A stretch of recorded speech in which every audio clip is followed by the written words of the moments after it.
raise our first question. And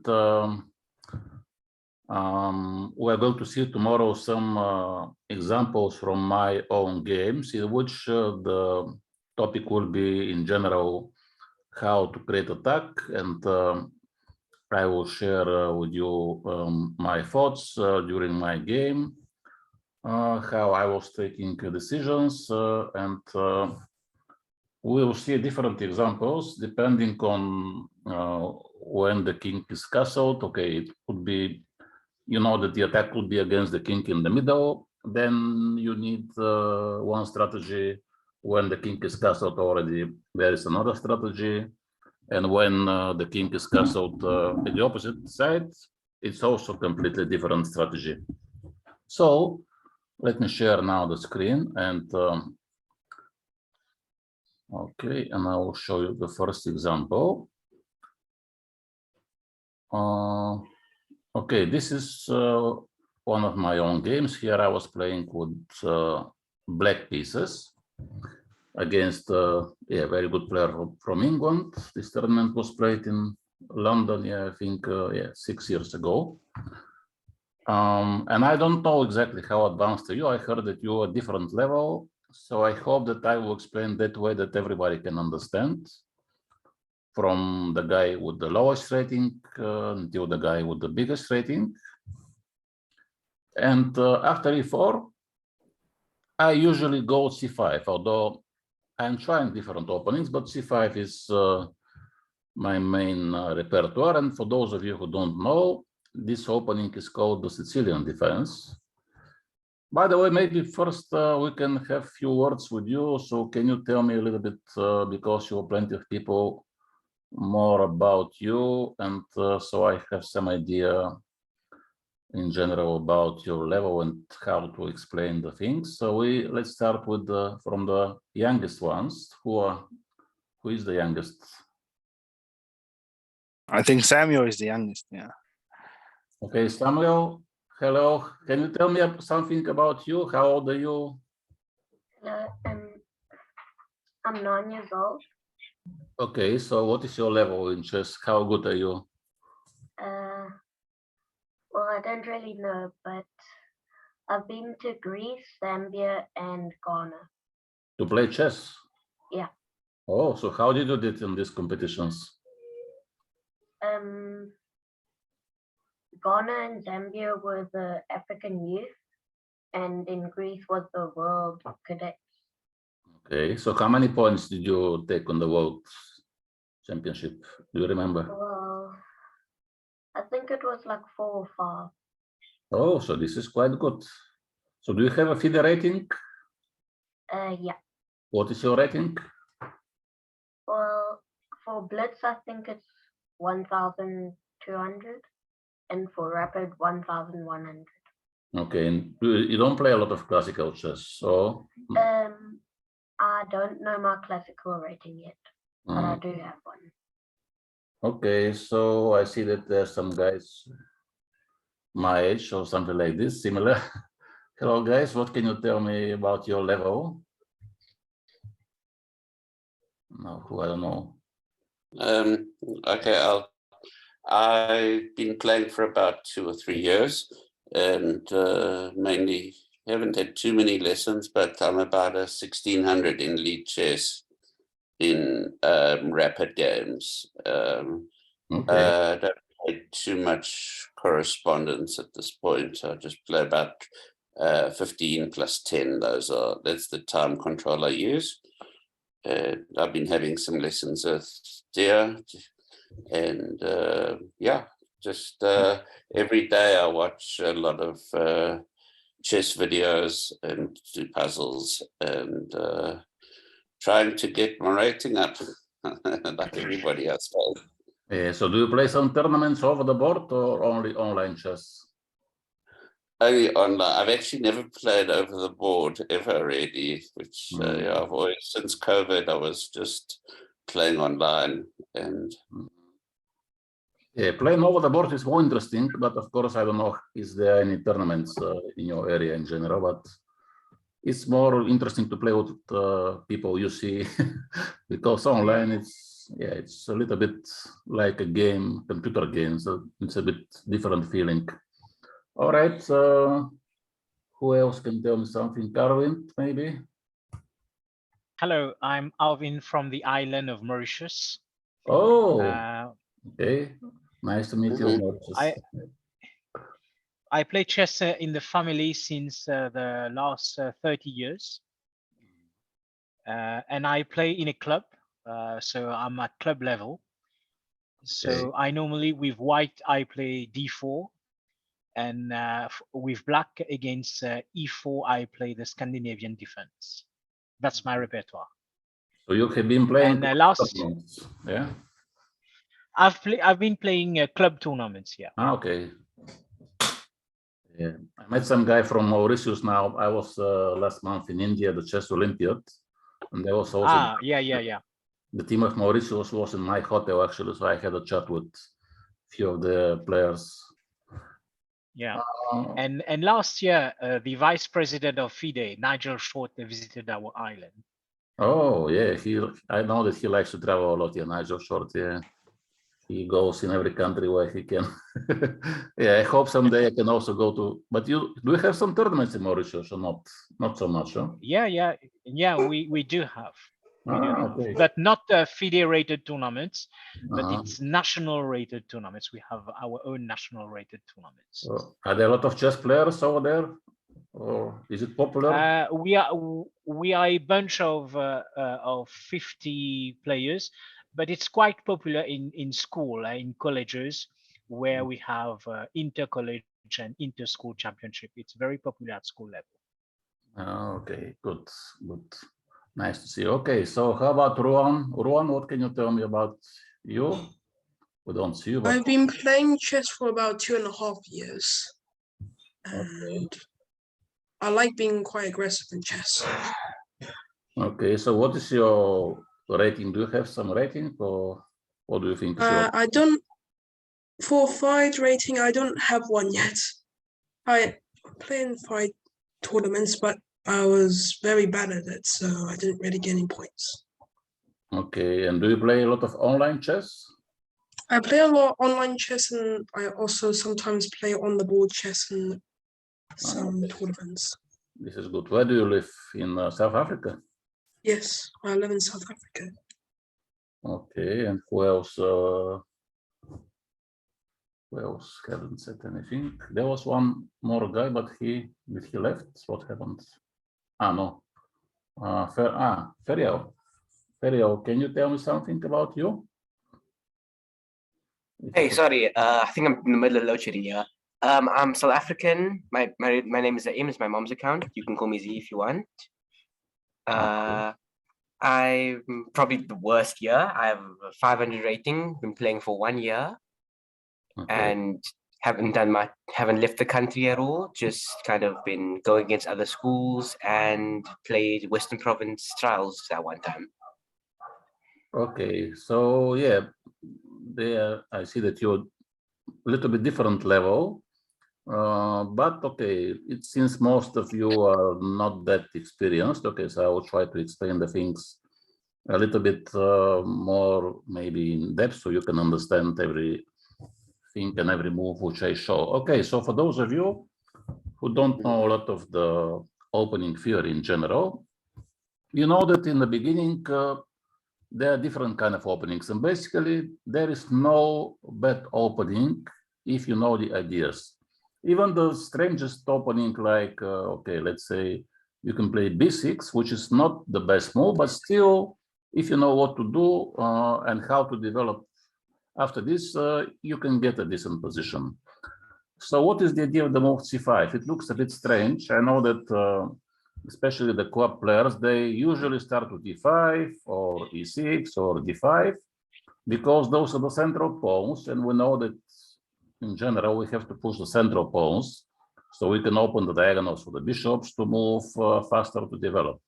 And why Blake is playing c5 and why that move is so popular? The idea is that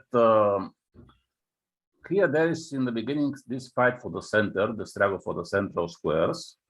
And if you give a chance to white, he will be happy to push d4 and maybe even c4 and f4. So e5 is against this, against d4. And then, okay, you know that usually, okay, this is one very popular opening. And now when white goes for d4, this is a Scotch defense, although he can play also bishop c4. But white is exchanging the d pawn for the e pawn. So you can say that the central pawns on the e file and on the d file, they are even. White has one and black has one. So black wants to play c5 for the reason that when in the future white decides to open the position if he wants, or to play more active, to prepare d4, he will exchange not the e pawn, but the c pawn, which is maybe less important.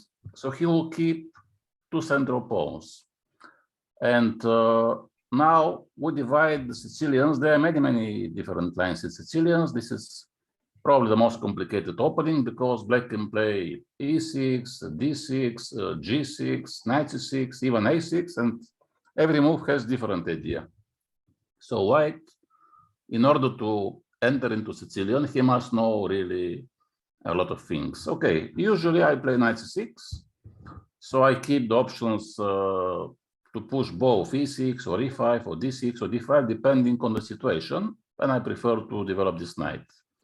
And now exactly this is happening, which I have told you. White goes d4, and this allows now black to exchange the c pawn for the d pawn. And now he has those two pawns who can push in the center, and there are different possibilities for those two pawns, depending on what do you want. You can push both of them to e6 and d6. This pawn rarely goes to d5 because usually this is very risky. Now, after knight c3, d5 is difficult. e5 is a possible move. Even now there is a move e5, but if you play e5, yes, this will attack the knight, but this will expose the squares next to the pawn on the d5 and on the f5. So it will allow also now the knight has a lot of options to go to f5, b5. And also this is exposing the square d5. So in the future, this could turn out to be a very decent outpost, as we call in chess, when there is a nice position like this in the center, when there is no pawn to e6 or c6, which can attack this square and to defend it. The other knight could try to go to d5 at some point, and he will be very, very strong. Also, when you have pawn on d6, sometimes she can be weak because she's on this semi-open file. So this is not so bad for black, but you have to know what to do. And if you sometimes, of course, you have to think about the bishops, how to develop. And the most easiest is to push this pawn to e6 or e5, so the bishop can move to this diagonal. But also there is an idea to make this fianchetto, to play sometimes g6 and to bring the bishop on g7. Because the bishops, ideally, they're better exactly on this so-called big diagonal, the big diagonal, because here you have 8 squares and some of the diagonals are shorter. So this is a very good place for the bishop because, first of all, when you make castle in the future, he is kind of protecting the king, and also he is very influential in this diagonal. So there are many, many ideas. And I'm playing one line which is a little bit strange because it's not one of the most popular lines. This is the move queen to b6. Usually we say that it's not so good to move the queen early in the opening because, yes, you can attack something, but the queen can be exposed, and later your opponent can start to attack her with his pieces. So he will gain some time to develop his pieces, and you have to move the queen again and again, and it will be a bit waste of time. But in this case, this move is not so bad because it attacks the knight in the center, and black wants to remove this knight from here. Now white has, of course, many options. He can take the knight, he can go back, he can go forward. But, okay, let's say if he takes the knight, now this gives black a big choice of possibilities. basically every move is good for different reasons. And I will explain you why. You see such a simple situation, but it's so different depending on how do you take. You have to think that every exchange of piece is also creating a different pawn structure. Now, if you take with the B pawn, this is good because the pawn which is more in the corner move into a more central position, and usually is good. Also, if this pawn from A7 can go to B6 in the future, it is always good because the pawns become more important when they're more centrally. Obviously, they control more squares. Also, this opens the B5 for the rook. The rook can go here. The bishop can go to this diagonal. Taking with the D pawn is also good, even if the pawn moves a little bit different way. But you can see now the pawn structure is completely symmetrical. We have one open file basically, and here 3 against 3, so everything is equal, and the bishop now can move immediately. And even taking with the queen is possible because it keeps kind of the same pawn structure. So white doesn't have interest to exchange this knight. So usually he goes back, because if he goes forward, you can attack with a pawn. Or if he goes to f5, you can attack with the other pawn. So now he plays knight d3, which is the main move. And black is developing the other knight, attacking this pawn on e4. White has to defend. Moves like f3 should not be considered in general, because f3 is exposing this diagonal, and later for the king is almost impossible to castle. So this is a bad move. The best is to move this knight. And now black plays e6. The idea is that this bishop wants to be developed, and he most of the time goes to e7. But sometimes, depending on what now white will do, he can also go to b4, because this will pin the knight, and the knight is defending the pawn. So this knight eventually could start to attack the pawn on e4. And now white has to think about this pawn, and there are different ideas. But for example, if he plays some natural move like bishop e2, now black immediately will pin the knight, and already white is in trouble because he has to defend the knight. But there are not so many easy options. If he moves the bishop again, it's waste of time. And also, when the knight is pinned, black would like to push d5 at some point. Then this is a possible move because white cannot take with the knight. So now he plays this move queen e2, which of course looks very strange, but this is the most popular theoretical line. Sometimes in the game there are some openings which have such a move like queen e2, which is a bit difficult to explain. Those are new lines which were invented since the computers have become in power in the last maybe 20 years. When I was young, there was no such a move, but now everybody puts the computer, they suggest a move, and then people start to follow. So what is the idea of this move queen e2? Of course, it's to protect the pawn. And white is preparing actually to castle queenside. So he wants to move the bishop and to castle. And of course, then there is the question, what will happen with this bishop on f1, because the queen is blocking the bishop. So usually, in order to open the bishop, white wants to push g4 and g5, and then all those pawns, h4, f4, bishop g2, because he will castle queenside, and he expects that black will castle kingside. So white will start to attack with his pawns. And now, again, there are many different moves, but usually I go bishop to b4. This is the most popular move. And the idea is to push d5 and to open the center. So white is playing this move, which is also the best. And now black has to continue with his development, and he castles. And now white is playing the move a3. This also is the best move according to the theory. to see what will happen with the bishop. And now black is choosing. I have tried both moves. Bishop e7, go back, and bishop takes c3. Both are possible. They lead just to completely different positions, of course. In this game, I decided to take. I think the other move is more popular, but I have worked on this line and I had some ideas. Bishop takes c3. Of course, most of the time, it is not so good to exchange the bishop for the knight, because in open position, you see now the bishop on c3 looks like he's much stronger than any of the black knights. So he would like to take on f6 or to put some pressure on this diagonal. But of course, there is a follow-up of this idea to exchange. So black now is playing e5 to close the diagonal. And now sometimes, of course, if black can, he would like to push d5, because then when white takes, we'll take with a knight, and then eventually we can take this bishop. So in order to stop this d5, white has to castle. So now the rook is controlling the d-file.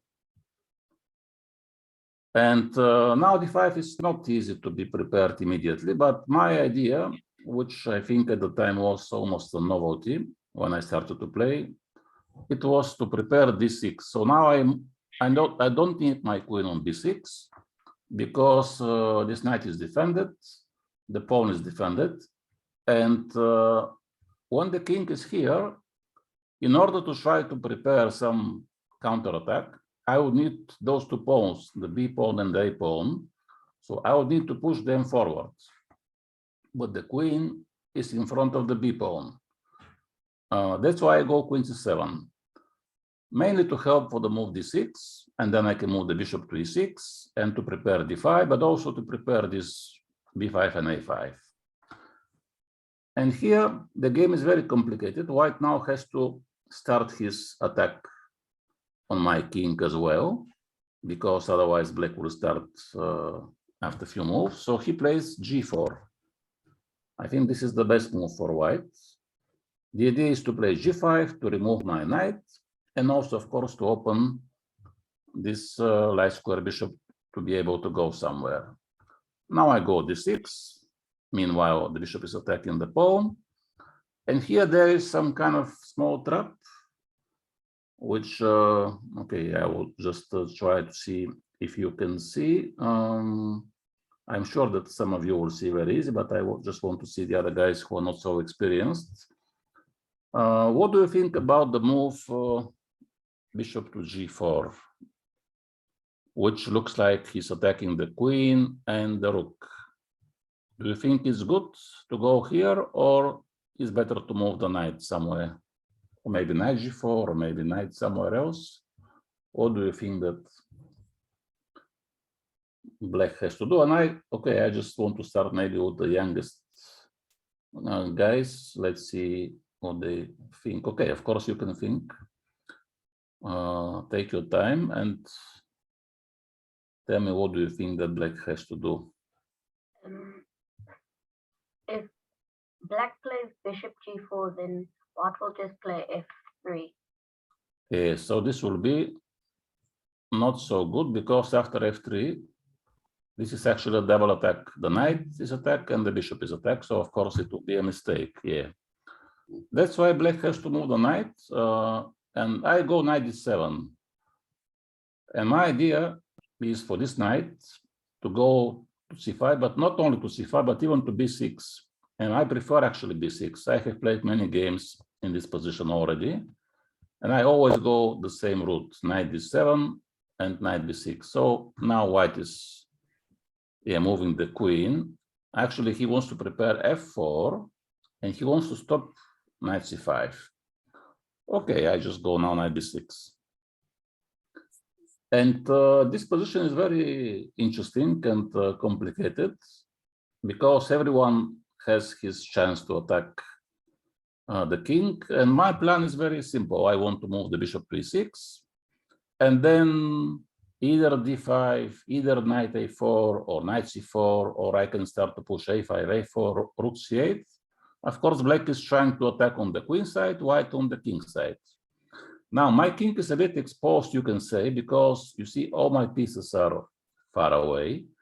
But from the other hand, also the white pieces, you see, there is no chance that this knight can come next to my king or the bishop because he is blocked. And this bishop cannot create something too dangerous as well. So white has to attack only with the pawns. I have played the games when they go h4, h5, but then g6 maybe, but it's not that dangerous because after bishop e6, the bishop is also providing here this defense on the diagonals. And now he plays f4. Yeah, this is also the best move. I think so far he played more or less the best moves in this position. Probably he was prepared for this game because nowadays, when you play a tournament games over the board and you know who is going to be your opponent, and if he is strong, usually he has a lot of games in the database, so you can scroll and see how many games he played, what system, and to prepare. And now I was wondering what to do because this is a very important moment. I want to bring my bishop to e6, but if I bring the bishop to e6, maybe he can play f5 with the tempo, and then maybe f6, or and then he can try to move the queen to h6. If I take on f4, this will open the diagonal for the bishop, so it's also not maybe that good. So I was thinking here what to do if I don't like bishop e6 and I don't like pawn takes. There are not that many useful moves. So in the end, I decided to go rook d8, which I think is a good move, because the rook here, first of all, is defending the pawn, but more important is helping for this d5. And if now they go f5, I will just push d5. And this is very good, I think, for black, because now I want to make this fork. So if he takes, then I am very happy because I will take on c3, f5 is hanging, so he has to move the queen, and then knight c3, rook d1, and yeah, this is just good for black because white don't have any attack. And if not, if he doesn't play f5, then I thought that I want to play d5. So here he started to think what to do, and I think he made the wrong decision, because White's game should be that he has to play on the king side, maybe some h4 to try some attack. Instead, he played a very strange move. He played knight a5, and I was very surprised. I was trying to understand what is the idea of this move. Okay, probably he doesn't like that this knight on b3.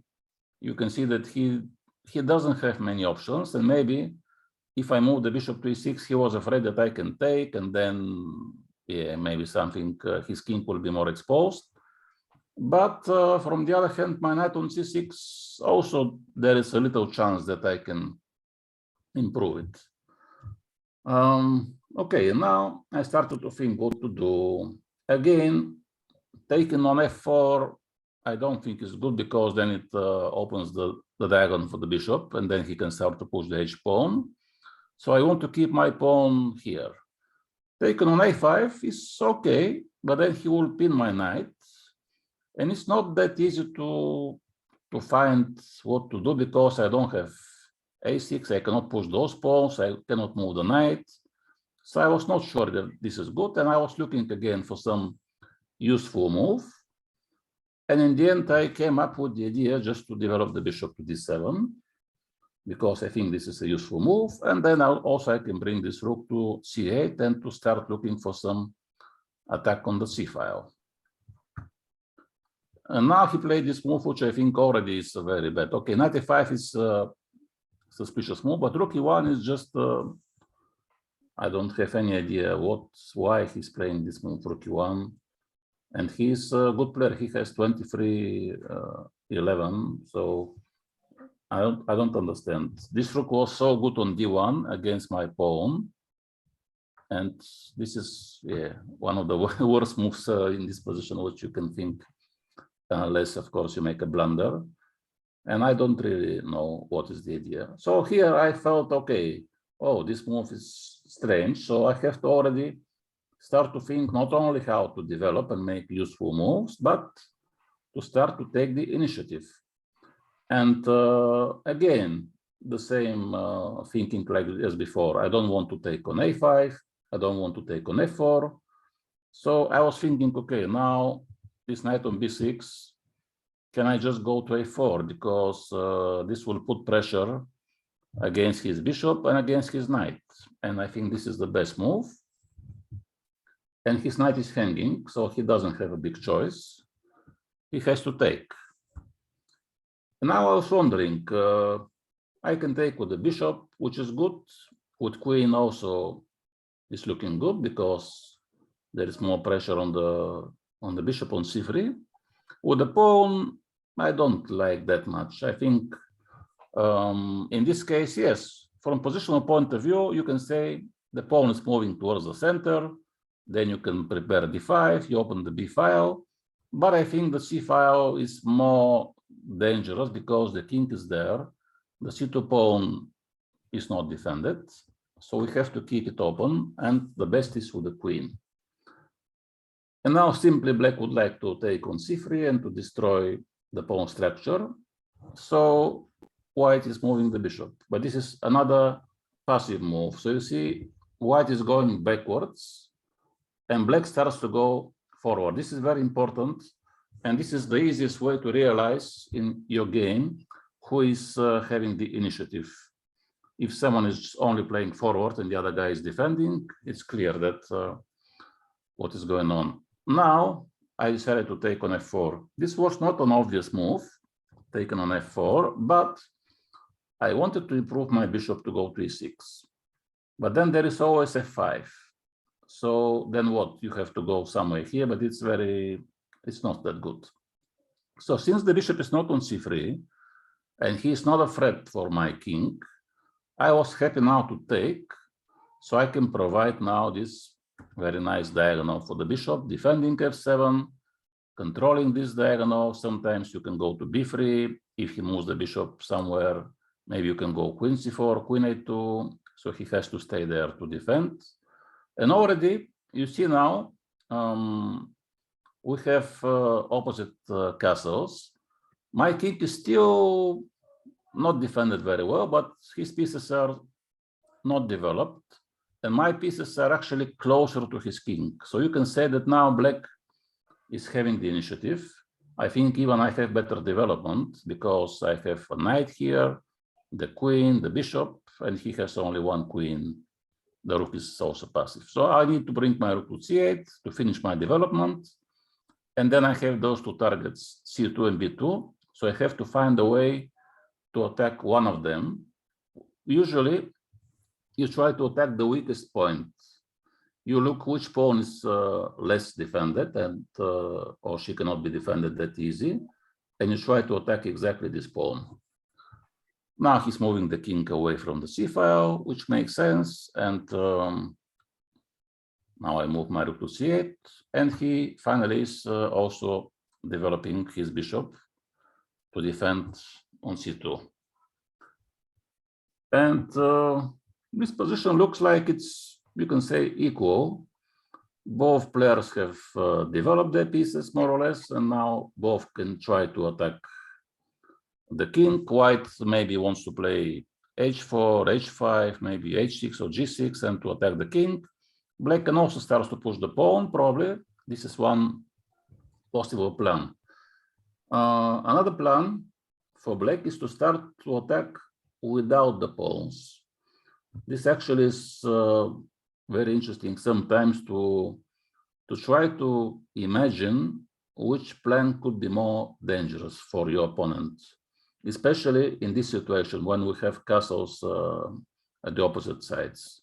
Because you can see now exactly both plans. White is trying to attack with the pawns, and black is trying to attack with the pieces. So let's see which one will prevail. So now the c2 pawn is defended. So we cannot bring any more hits. So there is no point to continue to keep the queen and the rook on this file because they don't do anything. Now the b2 pawn is less protected. So I can attack with the queen. But then, of course, he can defend with the bishop. So both pawns will be defended by one bishop. And I was not sure in the beginning about the evaluation, because if he can defend on b2 and c2, and now at some point my active moves will finish, because when your pieces already are on a good positions and you don't see a way how to improve them more, you start to play a little bit, just to play some moves without concrete idea. And he has idea, h4, h5, and g6. So I have to do something in the next 2 or 3 moves. Otherwise, if I start to just to play some moves defensive, white can take the initiative. So I move the queen to b6. Yeah, this is easy move. And here I had to find some plan how to continue. So of course here there is this move knight c3 check, which looks very tempting, but he will move the king to a1, and then this knight is hanging. So what can you do? It's not very clear. So this is a very difficult situation to find the best moves, but I still I want to give you a chance. So here everybody can suggest, what do you think, guys, is the plan for black to keep this attack going?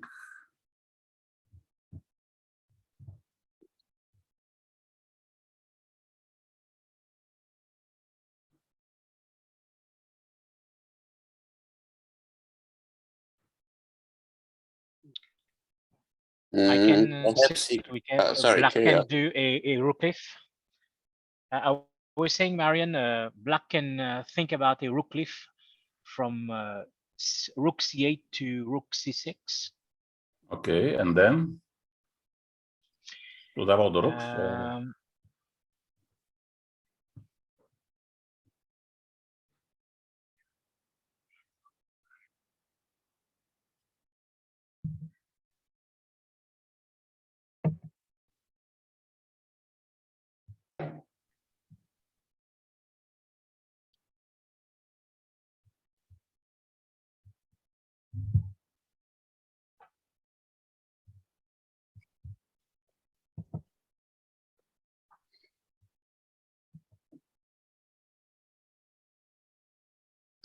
I have a suggestion.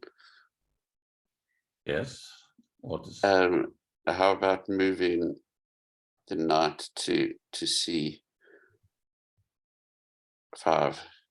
Yeah, knight c5 is possible. Yeah, to attack the bishop. Although he is defended, but yeah, now I don't know. White, of course, has many possibilities. Maybe he can just move the queen to e3 to try to exchange the queens, because if you take here, actually this endgame is okay for white, because now without the queens, obviously there is no attack, so this is more or less equal position. So yeah, this is possible, of course. Also rook c6 was like Arwin suggested, it is okay to try to double the rooks. And now if white goes h4, for example, what will happen? Okay, let's say you move here, h5, but then after this, still c2 is defended. So it's not very obvious how exactly to break this defense. And he will play maybe g6 or h6, and then also you have to start to think about your own king. So the game is quite complicated. So yeah, of course I know that this is difficult for you, but I just want to see if someone maybe can see something.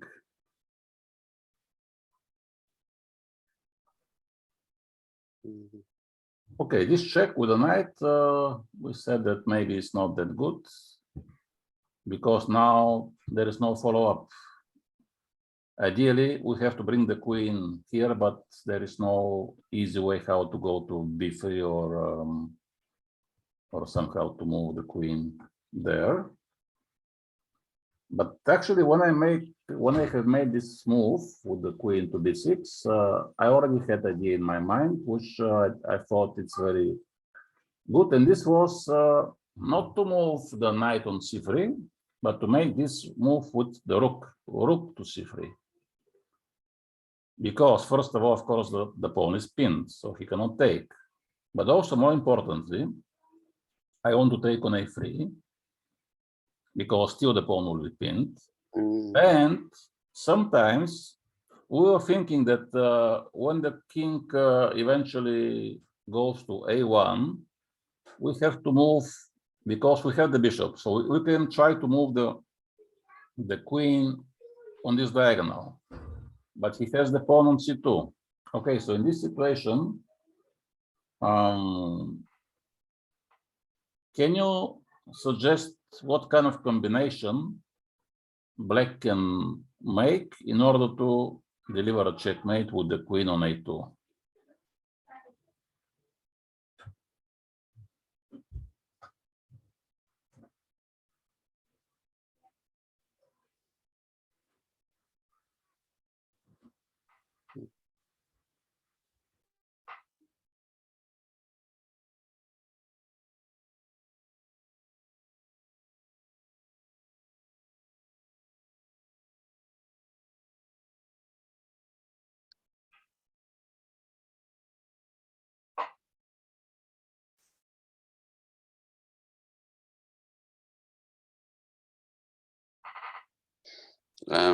I would think maybe of a sacrifice, a rook sacrifice on d3, taking the bishop.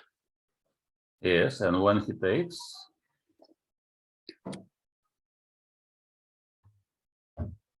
okay, let's say here, when he takes,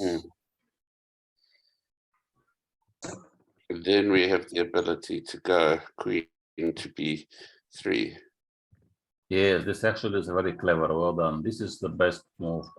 Taking, and now the queen can go to b3, and he cannot defend this square a2. So if he tries to escape, now what will happen?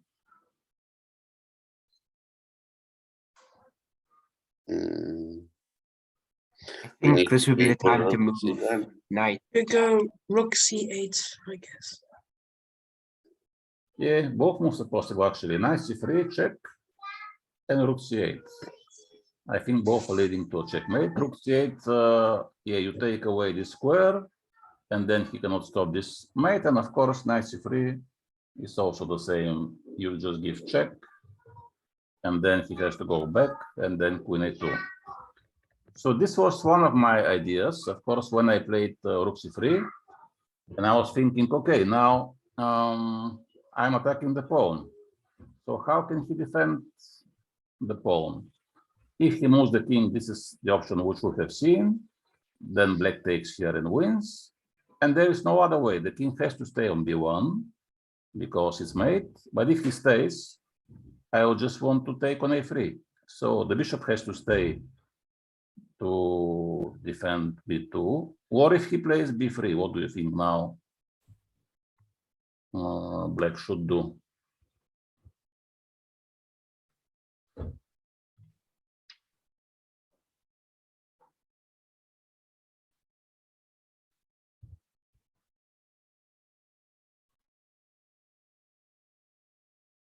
I think sacrifice the rook.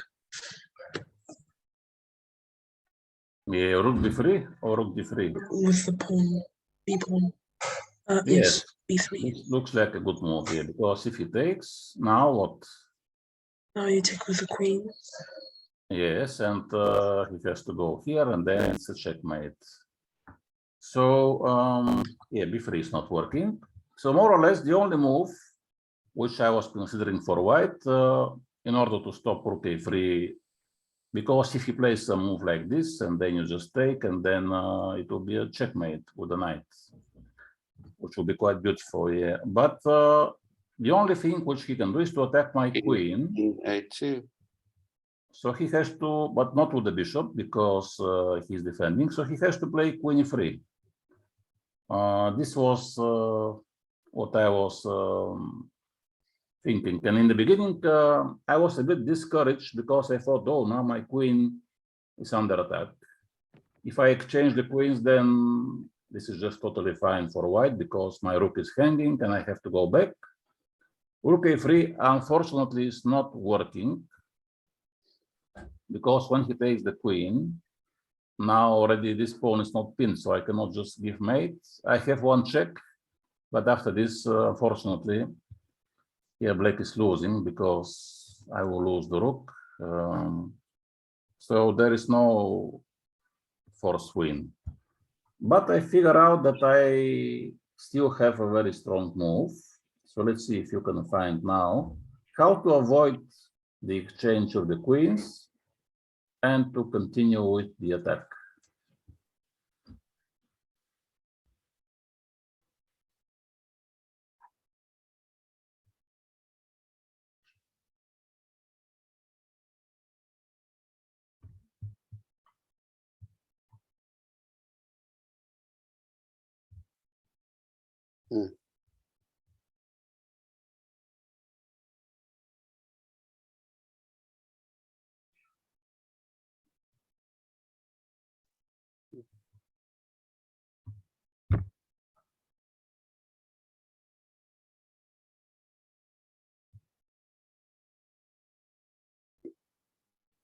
The only thing I can see is to bring the rook back to c5. Yes, this is of course one option, but then there was no point actually to go rook c3 if you intend to go back. So the best is to move the knight. Because now we still want to take the pawn, but also I still have this idea maybe to take on d3 and queen b3, depending on what white will do. So basically now black has two threats, and I don't see how white can prevent both. Because again, if he moves the king, I think basically this is the same. You can take rook d3 and queen b3. And if he doesn't move the king, you can just take. So the best option for white is queen d4, the best try, you can say. And now, of course, I saw this in advance. And now I started to calculate between those two combinations. Rook takes a3, or rook takes d3 and then queen b3. Both are looking very promising. I thought that maybe both should be winning, but when you have two possibilities and all of them looks good, it's very important to try to calculate precisely, because sometimes you think, yeah, this is winning and this is winning and this is winning, and in the end you play something, but it turns out that you play exactly the worst possible line. So when this is a more or less simple calculation, okay, simple, not that simple, but let's say without too many deviations, this is what I mean. Because sometimes when you have a sharp position and you try to calculate in advance many moves, if on every move your opponent has many options, it is very difficult because there are many possibilities. But if he has only one move, then you can even calculate many moves in advance, 5, 6. If it's only check, or take, then it's a bit more easy. So now I started to look for this move, rook a3, and I was wondering, okay, now what can he do? I took the pawn. I have now maybe this check with the bishop, or I can just move the rook back. And I thought, okay, what can he do? There are no moves with the queen, with the bishop, with the rook. So the only thing which I thought is either b3, either b4. And I was a bit concerned about the move b4 because now he's attacking my rook. But also I saw one very unpleasant idea, which I didn't like, that when I play something, let's say rook a4, which is the most obvious move to pin the pawn, suddenly after bishop b2, he threatens checkmate. And how do you defend? It's you cannot, okay, f6, but yeah, this is already suddenly my king is going to be exposed. So I was a bit worried about this move before. And I thought, okay, maybe I can take on d3, but then he takes with a pawn. And I couldn't understand exactly what is going on. And here it's not so clear, by the way. There is only one good move, but I think I have missed it. This is to give check with the bishop. This check I just underestimated. I thought that this is maybe not so good, but the idea is that now, okay, what if he goes to a1? What now? What do you think is the best for black?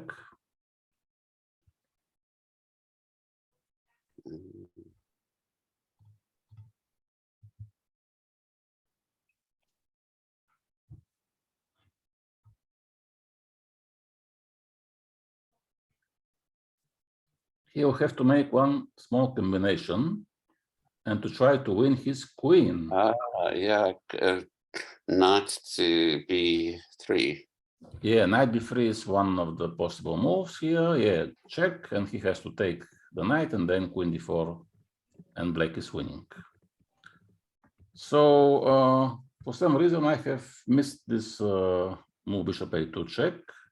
That's why I didn't took on a3. Probably he has to play b3, but still I think now there should be some sacrifice as well. Maybe rook takes and queen takes.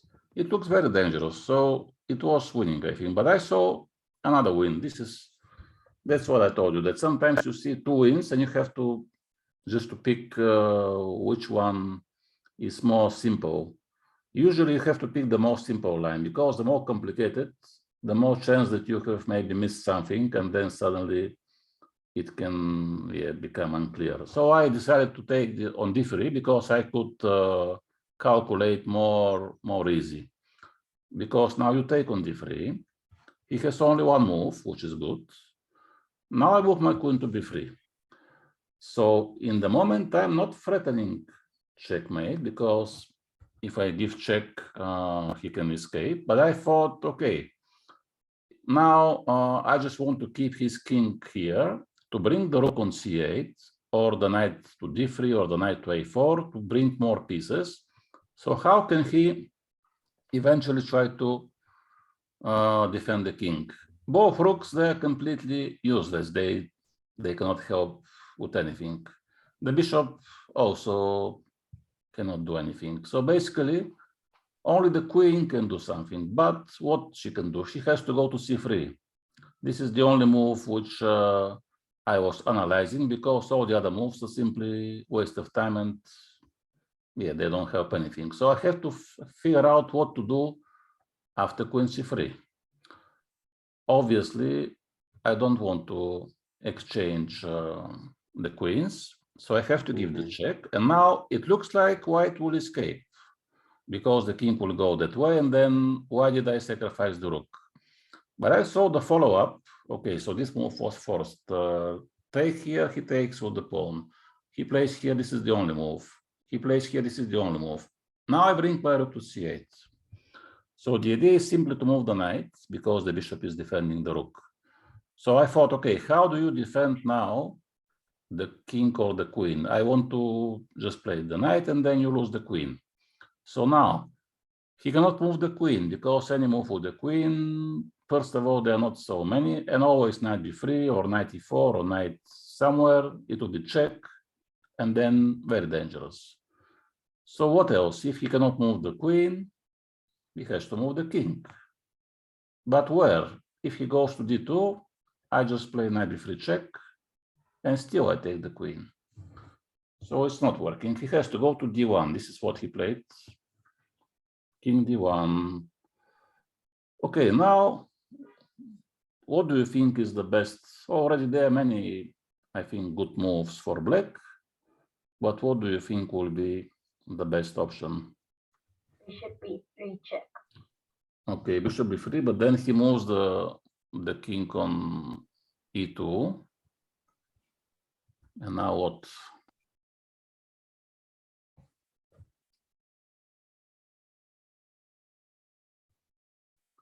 I think this is not good, because first of all, our queen now on e2 is basically out of the game. She cannot do anything. Then the king is safe. You can see how many pieces are next to his king, and my pieces are totally in a different direction. So I have already exchanged down. My rook is hanging, so I cannot move the knight. So bishop b3 is actually a very bad move. So let's see if someone can suggest a better one. How about bishop to g4? Okay, bishop g4, okay. Then, yeah, if he moves the king, we can give check. But maybe he has to play this move, rook e2. I don't know. King c2, is it good? King c2. Now what is going on?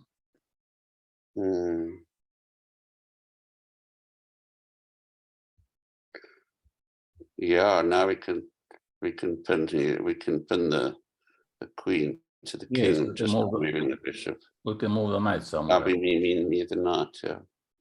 Maybe here, yeah. So probably bishop g4, I don't know. If he plays rook e2, I think this is maybe the best move.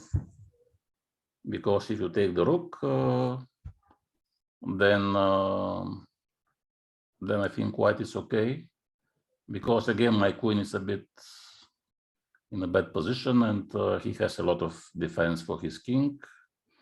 So this was not what I meant. And after king d1, we have to continue with the attack on the c file.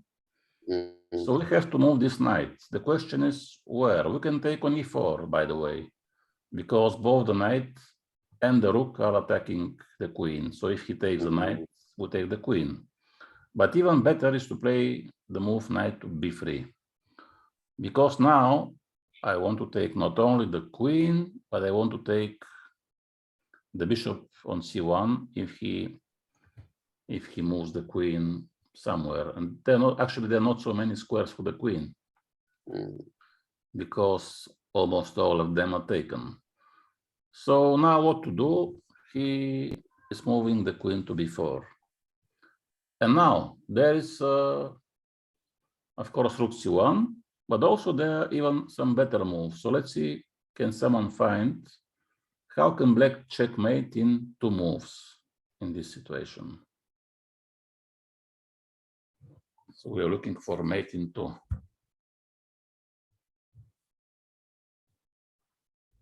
Bishop g4 check.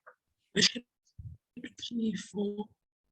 Yes, very good. Yeah, because if we take immediately, he will escape with the king to e2, and okay, this is still good, but the king will hide. But if you give this check, he doesn't have where to go with the king because all the squares are taken. He has to move the rook, and then already this is a checkmate. So this is actually how the game has ended with the checkmate. So in the end, it was a really nice attack. And if we start to think from here, when the black finished his development, you saw that actually without pushing my pawns, which was one of the obvious plans, I managed to organize attack. But of course, because I found this extremely nice idea with the rook. Otherwise, if I don't find this rook c3, then yeah, it's difficult to break the defense. Then if you don't find this, you have to go maybe for b5, and then white will go for h4, and then you have to organize a5, but white also is attacking. And usually in those situations, this is what is going on. Everyone is pushing the pawns, and the question is who is going to be first, who will prevail with his attack. White can try to play h6, for example, and if you play g6, this is a very common checkmate, which you can receive, but black sometimes plays like b4, and the idea is that sometimes you have this plan knight c3 check very often, and if they take, you take with a pawn and you want to checkmate. So it's a matter of 1 or 2 tempos, who will be first. So this is usually very double-edged, and it's difficult to predict who will win because it's a question often of one move. That's why when I saw this rook c3, I figured out that better is to attack with the pieces, because with the pawns it's a bit too slow. Already you see white has started his attack. He has a pawn on g5, so he is a bit ahead if you start this chase with the pawns. That's why you need to do something different. Okay, so this was the game which I wanted to show you today. I'm very happy that I met you, and I hope that you have learned something and it was good for you. If you have any suggestions for the next time, or if something is not clear or you want to see something in particular, you can tell me and I can prepare for the next time something which you want to see. Otherwise, we'll just follow the plan which we have. Okay, so did you understood everything today? Do you have something unclear? What do you think? Was it too complicated or was it okay? I loved it. It was very, very interesting. Yeah, yeah. I've seen some combinations that I could never thought before. So I hope that you learn something new. I don't know actually what is the plan. We have to speak with Yoni how many sessions we should have. So maybe we can prepare some plan for each session. Yoni, what is the plan? How many sessions we should have? Well, initially we'd advertised for 2. So it's basically this one and the one next week, Wednesday. But we'll see with the level of interest. If the guys want to continue, then maybe we can organize more lessons. Okay, so next week we can speak then after the second session. Okay, all right. All right, guys, it was nice to see you, and I wish you now good evening, and see you next week again.